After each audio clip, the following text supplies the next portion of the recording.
क्या आप जानते हैं उत्तराखंड में द लेक ऑफ स्केलेटन्स नाम की एक झील है जिसमें कई सौ इंसानों की हड्डियां मिली हैं। और ये आज तक का सबसे बड़ा रहस्य है कि ये कौन लोग हैं जो इस लेक के अंदर मरे और कैसे मरे। आखिर ये लोग कहाँ से आए। दरअसल इस झील को साल 1941 में खोजा गया था और तब एक थ्योरी सामने आई थी कि ये सब लोग वर्ल्ड वॉर 2 के लड़ाई के दौरान मारे गए जापानी सोल्जर थे। लेकिन जब साल 2004 में यूरोपियन और इंडियन साइंटिस्टों की एक टीम ने इस हड्डी के ऊपर कार्बन डेटिंग की, तब पता चला कि ये कंकाल तो 850 एडी के हैं और इन सभी कंकालों के सिर के पीछे एक क्रैक भी थे, जिससे ये अंदाज़ा लगाया जा सकता है कि उन्हें मारा गया था। और कुछ सालों बाद वहाँ पर एक और बड़ी रहस्यमय खोज हुआ, जिससे ये पता लगा असल में ये सभी लोग दो अलग अलग ग्रुप के थे और उनकी आपस में लड़ाई होने की वजह से उनके सिर पर चोट के निशान हैं। लेकिन ये थ्योरी भी समय के साथ साथ गलत साबित हुआ, क्योंकि इन दोनों ग्रुप के मौत के बीच में 1000 सालों का अंतर है।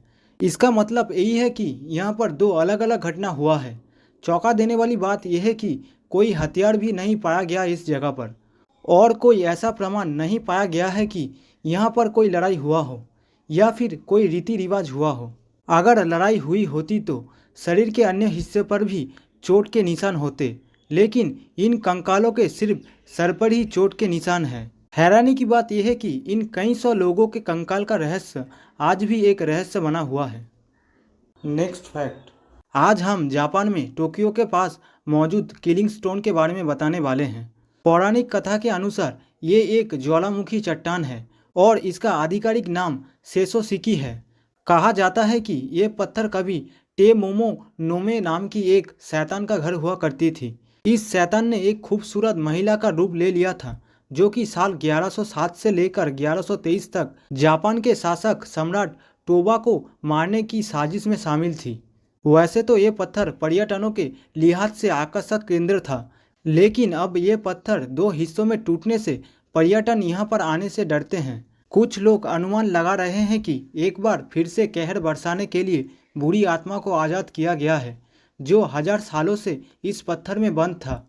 खबरों के मुताबिक जापान में एक कहावत है कि जो भी इस पत्थर के पास जाता है उसकी मौत हो जाती है, और ये पत्थर टूटने से इस तथ्य को मानने वाले लोगों की चिंता की लकीरें भी इस आत्मा की तरह उनके अंदर से निकलकर अब उनकी चेहरे पर झलकने लगी है। इस चैनल को आखिर तक देखने के लिए आपका बहुत बहुत शुक्रिया। अगर वीडियो अच्छा लगा हो तो आप इस चैनल को बहुत सारा लाइक और सब्सक्राइब कीजिए, ताकि आगे आने वाली कोई भी तथ्य आपसे दूर ना रह जाए। मिलते हैं अगले वीडियो में।